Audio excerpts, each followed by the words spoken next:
Have you ever had somebody publicly trash a strategy that's actually changed their life? This is what this scenario feels like with Dave Ramsey. He just didn't criticize infinite banking, so he called it a scam. He calls it a situation for just the broke and the gullible. And when I'm looking at this video here we're about to see, he mocked advisors, financial advisors, and insurance agents who actually suggested. In my opinion, what he's actually doing right here is what I call financial gaslighting. This to me is financial gaslighting, but I've seen what he hasn't. I've been doing this now for 26 years myself in the insurance industry. I've been to the insurance companies.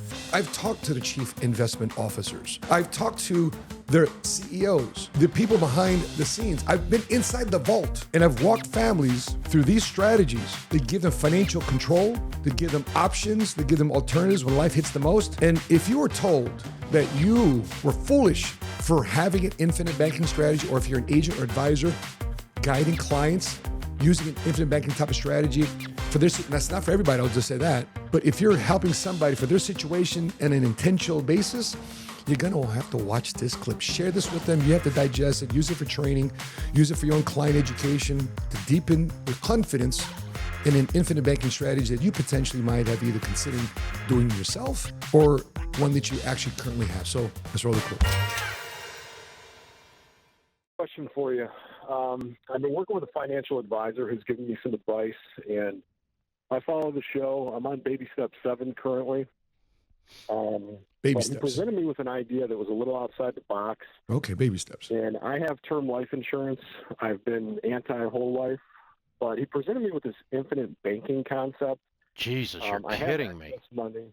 Yeah, I have excess money in a savings account and looking to rebalance my portfolio to get it to work a little bit harder. Wow. But my risk tolerance is a little bit low.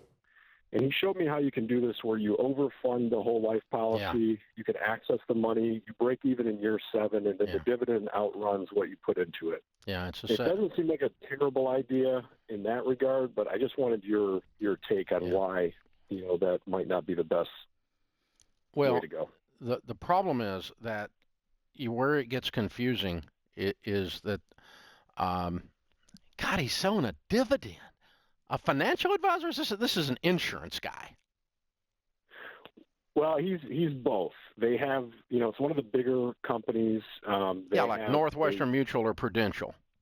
Or Nordic Life. Exactly. Yeah. Okay. He's an insurance guy. He's not a financial advisor. Okay, I was about to say. So, because those are both mutual companies. Now, there are 2 types of life insurance companies: mutual and stock. Okay. Likely you bought your term, unless you bought it from him, from a stock company. A stock company, stockholders own the insurance company. Investors. A mutual company, which is Pru and Northwestern, owned by the State policyholders. Farm is mutual, is the policyholders are actually the stockholders. Okay? Okay. Yep. So when the company makes a profit, the policyholders receive a dividend, as if they were a stockholder and received a dividend. Which basically, what we found, Ralph Nader did a deep dive analysis, politician did a deep dive analysis on what the actual dividends are inside whole life policies. And quite frankly, what it wasn't is you don't need another motivational quote. You don't need another podcast. You need a real conversation that changes your life. So you're one question away, one strategy away from a breakthrough. But many people are just simply asking the wrong people and wonder why they're stuck.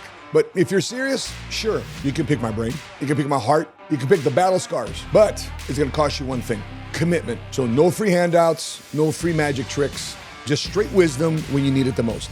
So if you wanna connect with me, meet me on Connect. Let's build your breakthrough before someone else does. Maybe if you got a couple of your sales leaders, maybe you have them talk with Matt Sapaula on Connect to learn how to do those things. It wasn't really dividends that you get from a particular stock. A dividend from a whole life insurance from insurance policy is basically an overpayment of overcharge, a refund of overpayment of charges they charge you. So they collected more money for your age, for your class, for your rating, and instead of just refunding you back, they paid it out to your policy as a dividend. So the dividend in the traditional sense of the word in the stock market is other investments is not the same as dividend inside the life insurance industry. Now, Dave is also I'm glad he's intelligent about the difference between a stock-held company and a mutual company. By the way, the company I'm about to share with you in a second, when I get introduced to them and go to the vault of the insurance company. It's a mutual company. It's a 177-year-old life insurance company. I won't mention the name because it has to go through the compliance, but it's a 177-year-old private, mutually built life insurance company. And I got the receipts to share with you some of the things that they're doing with their finances. But the caller I'm already seeing, he already said, I'm starting off with baby steps. Baby steps, which, by the way, I think is very appropriate for people to watch Dave Ramsey when it comes to baby steps. Maybe even financial toddler. But when you become a financial teenager and a financial adult, a lot of his advice and guidance starts to dissipate at those particular levels, even though he is a decamillionaire himself. But his whole stick, his whole reason for existing is helping those that are basically the financial illiterate have baby steps and get them to financial teenager into adulthood. And then kind of like you got to figure things up on your own after that, which is a completely different level of financial literacy. But let's continue. Does that make sense? Yep. Now, follow the math here. If you are the owner of the company and you're also the customer of the company, and the only place the company gets money is from the customers that are owners, and they give you money. Wrong. Life insurance companies do not only get money from the customers and policyholders. Did you know that life insurance companies have massive portfolios that have asset allocation models of where they invest their money? So their job is to take your money, and what they do, they invest it into other things. Bonds, NAIC 1, NAIC 2 bonds. 60%, according to the American Council of Life Insurance Company, American Council of Life Insurers, 60% of all corporate bonds purchased on the stock market in America today are purchased by the life insurance companies in the life insurance industry. So no, the only way a life insurance company gets money is from the client premiums itself. That's incorrect. It also income comes from the dividends or the interest earned on the portfolio that they're growing. For example, the insurance company I'm about to show here in a second has a $58 billion balance sheet. And they invest in commercial real estate, they invest in bonds, they invest in many other things in our community, municipal bonds, so many different sophisticated things that is actually disclosed in their annual reports. But to this point, to Dave Ramsey, no. The only way a life insurance company gets money is from clients and policyholders. Incorrect. From a profit, by definition, that means it's because they took too much from you as a customer. There wouldn't have been a profit otherwise. Okay. So the IRS has deemed, consequently, that mutual life insurance company dividends are not dividends in the true sense of a dividend, that instead they are, and this is the IRS's language, they are instead a refund of a deliberate overcharge. That's correct. So they overcharge you in order to give you some money later to make you feel like you're making money off of them. Now, different styles of permanent life insurance. There's whole life insurance, which Dave Ramsey is 100% absolutely correct. We agree on that. But what happened in the 1980s? Knock, knock, another evolution of permanent life got created called universal life. Because whole life was very inflexible, both in the premiums that you can put in and the death benefit that you're able to adjust. It's very unadjustable when it comes to death benefit and premium. You had to put in what you had promised. You had to get the death benefit that you signed up for. Inflexibility of whole life. When E.F. Hutton spoke, they created the first universal life policy called universal life insurance, that flexible premium, flexible death benefit, option A, option B, because the knock on life insurance companies was that they kept the death benefit, or they kept the cash value as part of your death benefit instead of paying you out your own cash. Incorrect, based on option B, which was created in the universal life insurance policies. And in 1997, index universal life also was created. So there's different evolutions of permanent life, whole life, universal, index universal, variable whole life and variable universal, and then index universal. And it's absolute hogwash. It's a pass-through. Mathematically, it's a pass-through. It's the way it has to be. It's the legal definition of the freaking company, and the IRS says so. So, yeah. The thing I didn't love is, when you take the money back, you basically are paying an interest rate on it. But exactly. And whose money is this? Right. That you're borrowing your own money and you're paying them interest? Yep. This is infinite banking for them. Yeah. Yeah, the infinite banking Yeah. concept is old school, whole life, done poorly. You need a real financial advisor, not an insurance broker. Again, another point, oddly enough, that I agree with.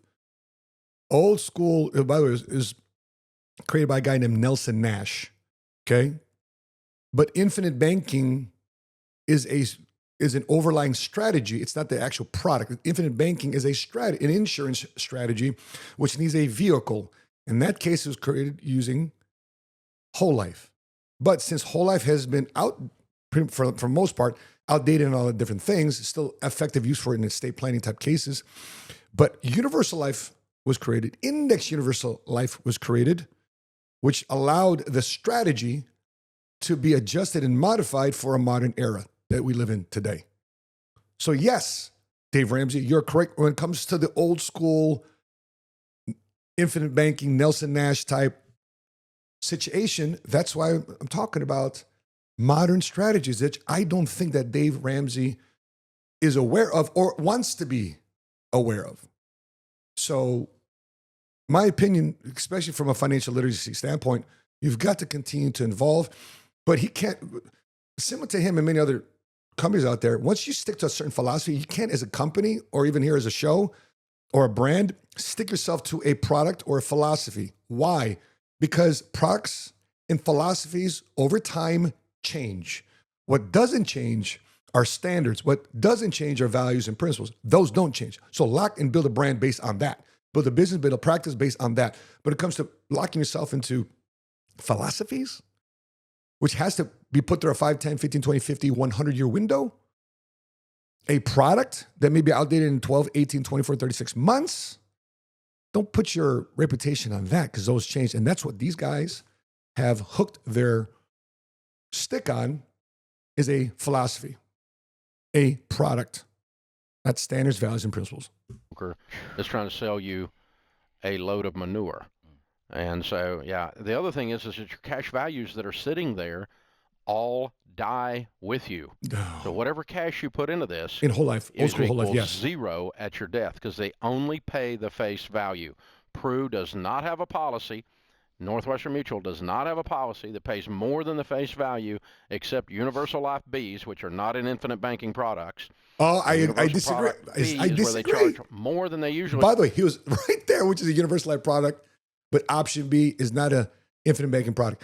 Well, in the funding phase of infinite banking strategy, this the flexibility of what a client can put in, you want to have some form of flexibility what they can put in. Now, you can switch back between insurance companies, between option A, which is level death benefit, and cash continues to rise, or option B, where it's a combination of both death benefit and cash value upon your demise. For example, if they say you had a $500,000 life insurance policy, option A, and you had eventually grew your cash value to $250,000, when the pricing of the policy is actually created, you're not buying $500,000 of life insurance policy anymore.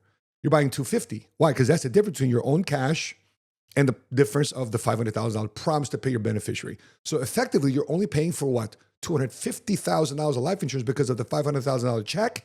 $250,000 is your own money. So actually, on option A, long term, the cost of insurance actually goes down. Okay?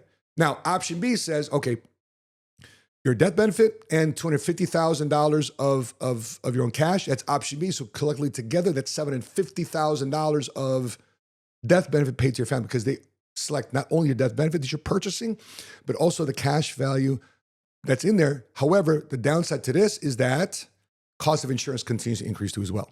Okay? So that's the caveat. And if Dave Ramsey isn't up to speed and continuing education is not on these products, 100% or index universal life is a great strategy for infinite banking. By the way, there's a lot of guys there. There's some purists out there that only advocate for whole life. You got to figure out, and by the way, please don't allow my channel to be the only resource for you to check out the differences. I will say, though, that universal life, index universal life are great policies for infinite banking, not just whole life. But you got to figure out your age, that you might be for self or for your children, the health of the person that's getting the policy, so therefore you can minimize over all the lifetime of the policy, the costs, fees, and expenses that go inside this type of strategy.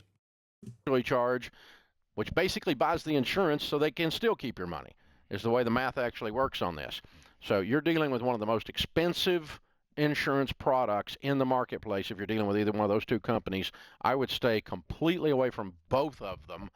They're everyone in the financial field except people that work for them, we all think they're a joke. All of us. Anyone who's academically trained or has any kind of CFP or anything else, when someone says they work for Northwestern Mutual, we just kind of laugh and go, yeah, right, you screw people every day. Yeah, so, dude, you need to get away from them, and you need to go get a real financial advisor that can help you do some real investing that takes into consideration your low risk tolerance. Low risk tolerance does not need to lead you to losing your money 100% of the cash invested at death. Yeah. That's a bad risk tolerance thing. Jeez. So you need to move on, dude. You need to move on. But because the whole thing of the dividends are paying for it is such a joke, because the dividends are the refund of a deliberate overcharge. So who's paying for it? If you were getting dividends if you owned Home Depot stock and you got dividends from that, then Home Depot's making a profit, but they're making a profit off of their customers. Yes. And I'm the owner of the investment. I get that dividend. That's different than if I am the customer and I'm the stockholder, thereby the only way I made a profit was off of me. Myself.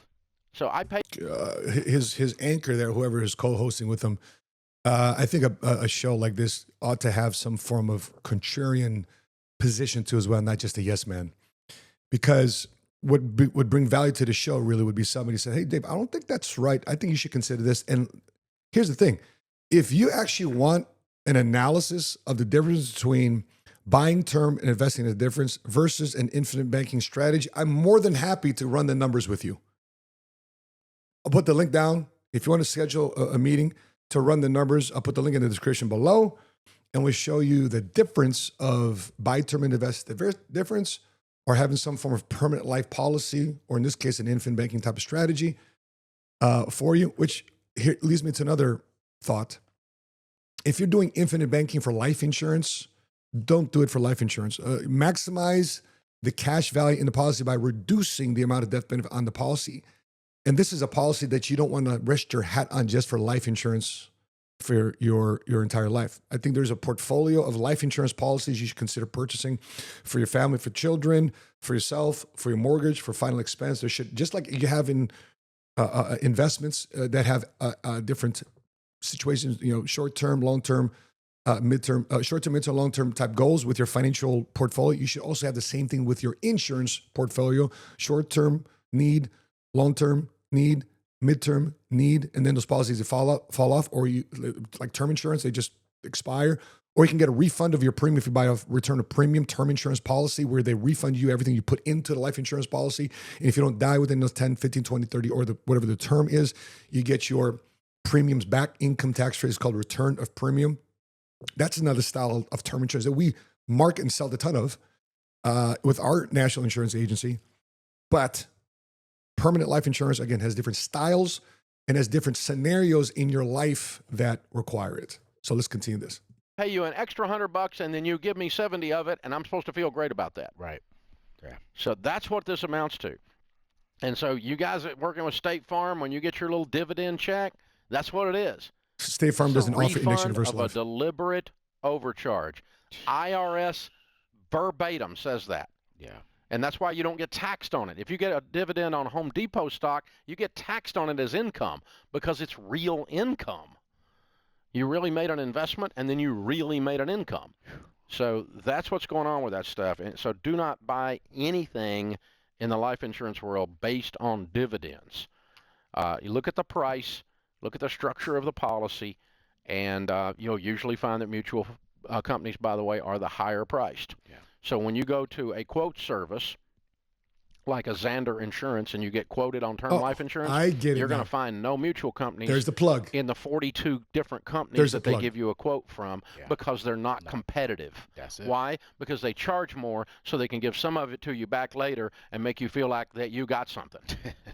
So I believe Xander Insurance is his own life insurance company, or his network of life insurance company that sponsors his show. So there's the plug. Okay, so there's a vested interest. Why? By the way, we all have certain biases. My bias is what? My bias is toward the client because my bias is what's best for the client. That's how we all should be approaching. If you're in the financial service world, operating as a fiduciary, if that means that your interest goes second, third, fourth, fifth, compared to a client's needs first, then that's what needs to happen. It's called being a fiduciary, but making sure you're looking out for the interests of your client first, and then yours back. Now, the reason why maybe this brings up too as well, because there's a lot of agents that don't follow that philosophy, that don't follow that standard, that rule of being a fiduciary, and it's put a bad light into the life insurance industry. I totally get it too as well. But let's continue this. That's really what it amounts to, and that's why you won't Anything find them. else? They're not competitive. Yeah, Dave, you're fired up about this one. Man, I tell you what, pisses me off. Infinite banking my butt. Okay, Dave. Infinite banking is for them. Yes. The only thing that agent has for his whole life is a need for your commission to be paid to him. Absolutely. That's the only whole That's life sad. thing that is involved here. That's sad. That's gaslighting. These products are horrendous. Yeah. And you know, it's bad enough when they feed on the middle class, but that guy's a baby step 7, man. He's probably a millionaire. Yeah. And they create such a jumbled word picture that you can't cut through the BS. And yet, you know, the thing about him, did you notice what happened with him? This is interesting. You know, it didn't feel right to Jason. Yeah. He felt it, didn't he? Yeah, he felt it. And that's probably because he's going through our process and he knows what we teach. Well, it's not just that. He didn't just say, well, Dave says it's wrong. Right. There's something wrong here. I just can't put my finger on it. Yeah. Overpay and get money back. But, I mean, you ever have those feelings? I don't know exactly what's wrong, but I smell a rat. Yeah. Which means there's a dead rat in the corner somewhere. Yes. I just hadn't found him yet. Or below the couch. Something stinks in here. Yep. Something stinks in here. Sometimes you feel a certain way like that because you're just uneducated about it. Right? Just because if you are able to allow yourself to stop that initial emotional reaction and actually process the issue without the emotions getting in there. Because listen, if you thought you were doing something right, then you found out it was wrong, when would you want to know? And I also advise you to as well, in scripture says that a multitude of counselors gives success to a certain plan. But plans fail for what? Lack of counsel. So don't let myself just be a area of education for you. Don't let Dave Ramsey be an only area of education for you. You have to get a bunch of information so therefore you can discern and educate yourself about what's right or wrong. Now, I give salute to the life insurance companies that he just mentioned. You know, I don't work for them. New York Life, Northwestern, Prudential. I salute these guys because they provide products and services that have built America. They've provided products and services. And I promise you this, there's not one client out there that's upset that the beneficiary received a check from a whole life policy upon the the person that got insured sadly passes away. There's not been one life insurance beneficiary that says, what, this came from a whole life policy? I don't want this death benefit. You know what they say? This is it. This is it. That's why I'm saying infinite banking strategy shouldn't be the only reason why you have life insurance. It shouldn't be the only policy that you have life. You need to adjust that with your universal life, with term, a bevy of differences. You have to understand your needs and what they are and have different insurance policies cover those short-term needs or convert them from a term insurance policy scenario into a long-term perspective, because the most effective form of life insurance to have is one that's in force when you die and one that allows you to live through living scenarios and change in health. Because the reason why a lot of people file number one reason why people file bankruptcy is not because they lost a job or they charge up all the credit cards due to spending. No, it's because of a change in health. And modern life insurance policies today, I don't know about whole life, but I definitely do know about universal life and index universal life. These policies have living benefits in case you survive a stroke, cancer, heart attack, complications from diabetes, if you need long-term care when you're older. That will provide benefits from the life insurance, that benefit to pay for the $3,000, $5,000, $8,000 a month for you to stay in a senior living center community without being dependent on Medicaid and having to spend down your estate because of Medicaid planning. So you can get help from your state for nursing home benefits. But I just want to finish out here this video to see if there's anything he's got left. I'm going to make sure we squeeze out any other areas that I need to address. Something got in the house and died.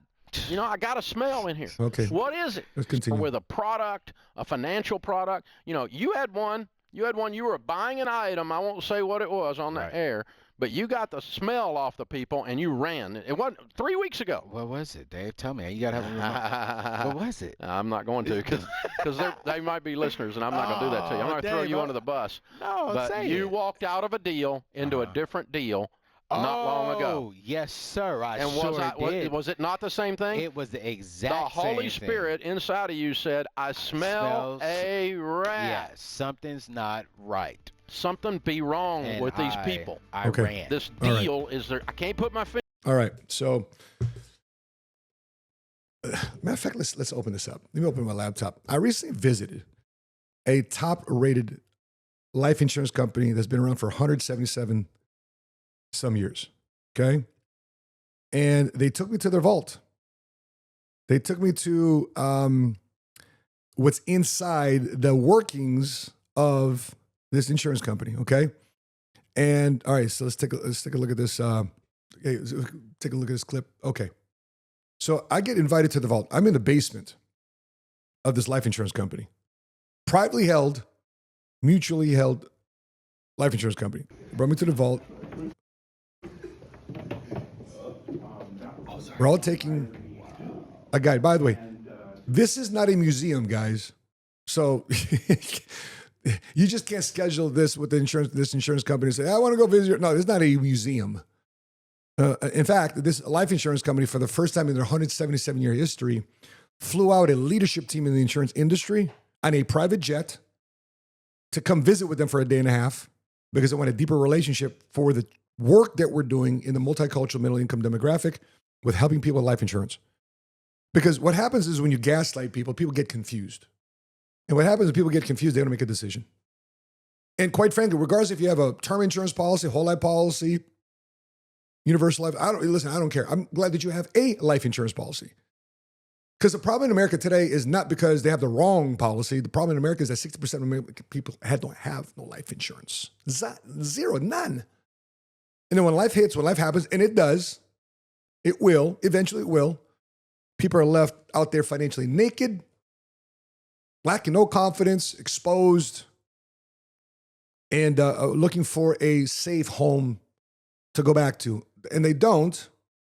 Matter of fact, the safe home to go back to is maybe the government. Maybe that's the end all be all, so that you can be dependent upon the government. I got my thoughts on that. That's for another different episode. But this insurance company brought me to a vault.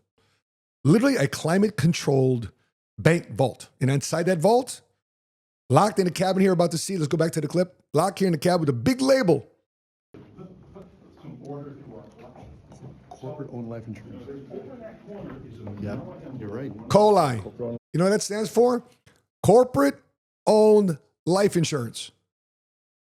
So what is corporate-owned life insurance? These companies like banks, Fortune 500 companies, they're just not preaching term insurance. They're stacking whole life, permanent life. They're stacking universal life on their balance sheets. It's considered a tier one asset, high set of form of guarantees that a bank can put their money into. So corporations and banks own a ton of life insurance. And if this stuff is a scam, then why are billion-dollar companies and billion-dollar firms holding a ton of it? And so Dave is not talking about the modern policies that we discussed today. He's stuck on critiquing outdated, old school, commission-heavy whole life policy, which, by the way, I said earlier, I agree with him on that. But what we teach a lot of different things. We teach overfunding a life insurance policy, not what the policies, there's different levels when you're looking at a life insurance quote. There's minimum premium, there's target premium, there's guaranteed annual level, there's non-MEC, and there's guideline single premium. These are 5 levels. I bet you if any typical life insurance agent was asked to explain the 5 different, this is not an illustration, by the way. When you ask for an illustration, ask the agent to explain what's the 5 different levels of premium that's on this illustration, on this proposal. And so what we teach, again, is overfunding a life insurance policy, that 79% of the cash you put inside the policy is available in year 1, cash value in year 1, not cash value in 5, 6, 7, 8, 9, 10 years, low commission on these insurance policies that we market and then we sell, tax advantage access, and 0 stock market risk that no matter what happens in China, no matter what happens in tariffs, no matter what happens in Russia, no matter what happens in any global conflict, that the cash inside these life insurance policies aren't affected by that. How do I know? For the last 26 years, I've been to the dot-com bubble in 01. I've been to the 07, 09 Great Recession. The Great Recession, 07, 08, 09, the largest drop in the stock market since the Great Depression in the 1930s. And I've been through the pandemic, this flash crash. We've been to the last 15 years. There's a massive bull market that's happened in our stock market, and not one of our clients in Index Universal Life policies have lost a dime. So, again, life insurance, you're not buying just life insurance when you're using an infinite banking type of strategy. You're using your own personal, private banking system, of which the vehicle is using a life insurance policy structure for that. So, again, this is not for the broke. This is for the builder. This is for somebody that's intentional about what they're doing. And there's that classic line I'm sure Dave Ramsey loves because of Xander Life Insurance. He plugged his own insurance network in there. Buy term and invest the difference. Yeah, go buy term and invest the difference. That's what Dave pushes. And you know what? That worked in the 1950s. That worked in the 1940s. That worked in the 1960s. But that was before Universal Life created in 1980. That was before Index Universal Life was created in 1997. Following buy term and invest today is like selling pagers in a smartphone world.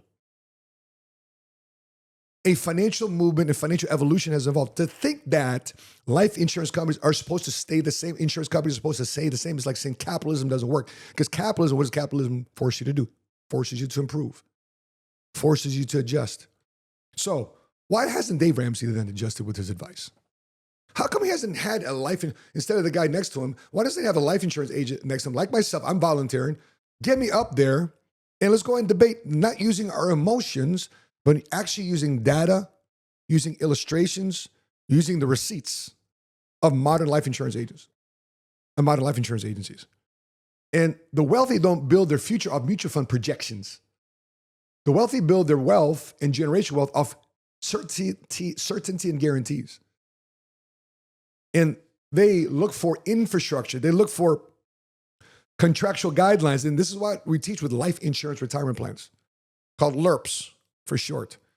And I did an entire breakdown. Matter of fact, let's go to that breakdown. I did an entire breakdown on that, which is right here. Not your grandma's life insurance policy. So watch this video too as well about the breaking down of the life insurance retirement plans philosophy and strategy, which, by the way, is not meant for everybody either. Maybe you are more suitable for a buy term and invested difference because on budget or mental disposition or lack of wanting to improve your financial literacy. So I did a whole entire breakdown and help people understand through that video about not being exposed to stock market losses, not being exposed to penalties because there's certain parameters that there's kind of forced discipline inside these policies. And that whole thing about borrowing your own money. Well, inside certain life insurance policies, Index Universal Life Insurance policies, there's what they call zero cost wash loan provisions. Zero cost wash loan provisions. So essentially, you're not paying to borrow your own money. I won't break that down for this video. Go watch that video. We'll put the link here in the description column too as well. And Dave Ramsey is amazing. I'll just wrap up with this. He's amazing, amazing on helping the average folk get out of debt.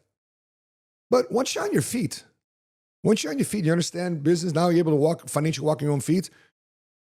His advice, at least from my understanding of watching these type of videos, is that it's not about creating wealth. I get the fact that he wants you to save, inside a Roth IRA or something like that, buy real estate.